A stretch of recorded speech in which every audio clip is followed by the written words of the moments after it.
बेटी तो न जाने कितने कुलों की लाज होती है। मायके की इज्जत बेटी के हाथ में, ससुराल की इज्जत बेटी के हाथ में रहती है।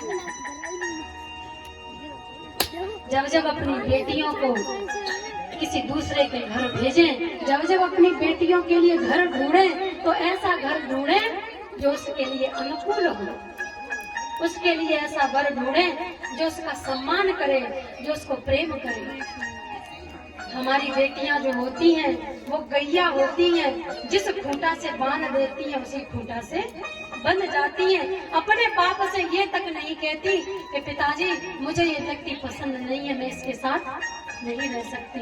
बाप जो घर ढूंढ के लाता है उसी आदमी के साथ पूरी जिंदगी बिता देती हैं, चाहे वो जुआरी हो, चाहे वो शराबी हो, चाहे वो कैसा भी। अपनी बेटियों के लिए जब घर ढूंढो तो अच्छा घर ढूंढना, भले ही पैसे वाला ना हो लेकिन इंसान हो, अच्छा इंसान हो, जो तुम्हारी बेटी को नौकरानी बना के न रखे, तुम्हारी बेटी को महारानी बना के रखे। हमें लगता है कि ये तो पराए घर से आई हैं, इनसे खूब काम करवाओ, इनसे खूब परेशान करो, ऐसी बात नहीं है। ये अपने माँ बाप को छोड़कर जिंदगी भर तुम्हारे साथ रहती हैं। तुम 2-4 दिन अपने घर परिवार को छोड़ के काऊ के घरे जाके इनकी तरह काम करके देखो, तब तुम्हें पता चलेगी कि मैयाओं में कितना बड़ा त्याग होता है।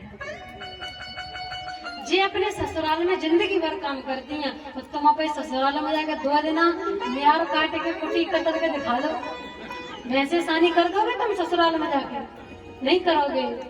तुम 2 दिन नहीं कर सकते, ये अपना पूरा जीवन व्यतीत कर देती है।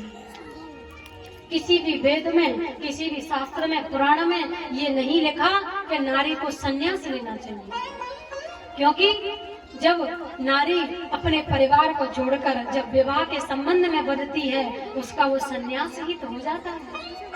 अपनी माँ को छोड़ देती है, बाप को छोड़ देती है, जिस भैया के साथ दिन रात लड़ती है, जिस भाई के साथ खेलती है, उस भाई को भी छोड़ देती है, उन गलियों को छोड़ देती है, उस गांव को छोड़ देती है, और भैया ज्यादा से ज्यादा क्या कहें, अपने गोत को भी छोड़ देती है। जो मैया अपने गोत को छोड़ देती है, परिवार को छोड़ देती है, यदि उसके जीवन में फिर भी शांति न है, तो भैया ये हमारी गलती है कि हम दूसरों की बेटियों को बेटी नहीं समझते।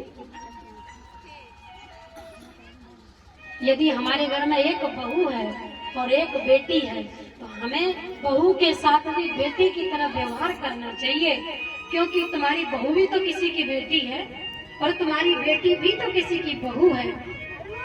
इसलिए अपने घर की नारियों को यत्र नारी पूजन्ते रमन्ते तत्र देवता, जहाँ स्त्री की पूजा होती है, जहाँ स्त्री का सम्मान होता है, वहाँ सारे देवी देवता निवास करते हैं। भैया अगर नारी किसी काम की नहीं है, यदि नारी इतनी पिछड़ी हुई है, तो ये बताओ कि नारी न होती तो तुम्हारा वंश कैसे चलता। हमारी मातृ शक्ति में ही ऐसी शक्ति है जो इस संसार के क्रम को आगे बढ़ा रही है। तो दशरथ जी महाराज सोच रहे हैं कि जनक अपनी जानकी को कैसे छोड़ेगा, क्योंकि भैया पिता जो होता है वो अपनी बच्चियों के साथ इतना घुलता मिलता नहीं है जितनी उसकी माँ उसके साथ घुलती मिलती है। बाप संतान से प्रेम तो बहुत करता है लेकिन कभी कह नहीं पाता, और माँ जो है अपने बच्चों से कह देती है। बाप एक ऐसा कुम्हार है जो घड़े के ऊपर से थप्पा मारता है, और माँ वो कुम्हार का हाथ है जो घड़े के अंदर से सहारा लगाता है। समाज में ऐसे ऐसे लोग हैं, ऐसे ऐसे व्यक्ति हैं जो कभी नहीं रोए, लेकिन अपनी बेटी की विदाई करी तो वो रोए हैं भैया, क्योंकि बेटियों के अंदर इतनी सामर्थ्य है, अपने प्रेम से, अपने लगाव से, अपनी सेवा से सबको अपना बना लेती है।